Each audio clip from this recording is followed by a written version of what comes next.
batika place pour ça battre biso o ba ko sa population. Est-ce que bato le bana ba osala musala? Papa to longola bango. Balonga. Merci papa. Bonne solution yango wana.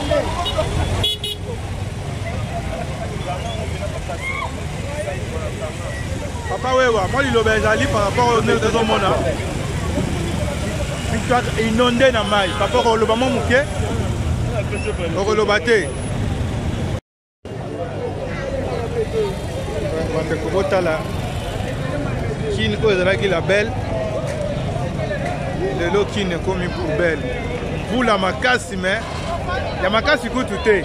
Mais nzela pesa les sous-souté. Mai tondi plein. Ça nous inquiète un peu. Ouais.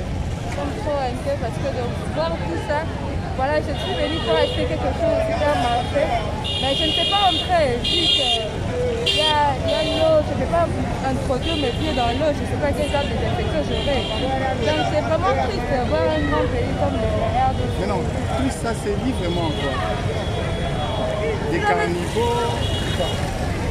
Non, c'est le caniveau et tout, c'est la responsabilité de la chef de l'État. Parce que c'est encore le caniveau, je ne sais pas si c'est pas dans tous les pays. Ce n'est pas de promesses de Kalam, c'est pas vraiment comme le Sénégal. Le promesse de Kalam est dirigé par son père. Alors c'est lui de faire la pression à tous ces gens-là. Donc voilà. S'il faut continuer, moi, les chefs de l'État ainsi que les promesses de Kalam, qu'est-ce qu'ils vont moins dire? Moi, je ne sais pas, qu'ils viennent eux-mêmes ici, ils se rendent eux-mêmes les conseils. Moi, vous voulez que je parle, parce que les gens ont toujours parlé, mais il n'y a rien qui change. Il faut qu'eux-mêmes viennent et puis disent comme ça. Papa, bonjour. Bonjour. C'est heureux d'expliquer la réalité où il y a une victoire pour tout le monde. Il y a vous les bêtis, embouteillage, je peux m'y plaindre, je vais les cater. On va expliquer, mais ce n'est pas normal. Vous savez, moi je suis ingénieur, je suis à l'IBTP. Je vais les jeter. C'est pas d'abord normal. Terrasser, c'est après ça va tirer, terrasser. Il faut avoir des chances pour tirer, beaucoup de place pour tirer. Vous avez un problème avec tirage. Terrasser, ça bouché, tirer à Kango. Est-ce que vous êtes sûr que vous tirez à Kango? Vous avez une fois. Des coups qui vous faites, on a une fois. On a une fois. Mais une fois, on est dans les lotés, ça date. Les lotés, ça fait pas humainement. Le problème est que tout le monde a mal, les gâtés, c'est qu'ils ont un problème à tirage. C'est un problème à tirage. Parce qu'il faut que ça faute une année. Faute. Les uns d'abord, on appelle ça beaucoup, mais c'est à combien? Mais c'est Kadima. Kadima? Ouais. Est-ce que l'État peut s'y avoir moyen? L'État doit, on a l'État peut s'y faire. Il faut ça la nuance sur l'État à comprendre qu'il y a combien. Donc c'est pas normal. Là, ça agit, ça va, il y a un médicament d'arrêt garage. Donc on a besoin d'un module, on va faire 20 000. Si on est dans la 500 francs, comme d'habitude.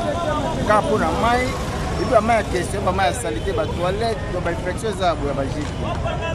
Parce que le Bani, le Banois Souka, on peut ça conseil et tout ça dans le gouvernement. Parce que on a non, Kadima doit changer de commune.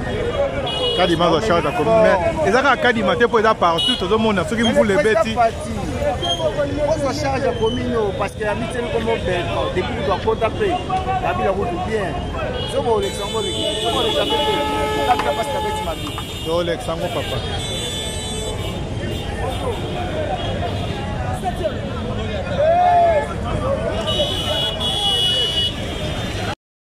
Papa, bino mo bozomona réalité qui chasse ça.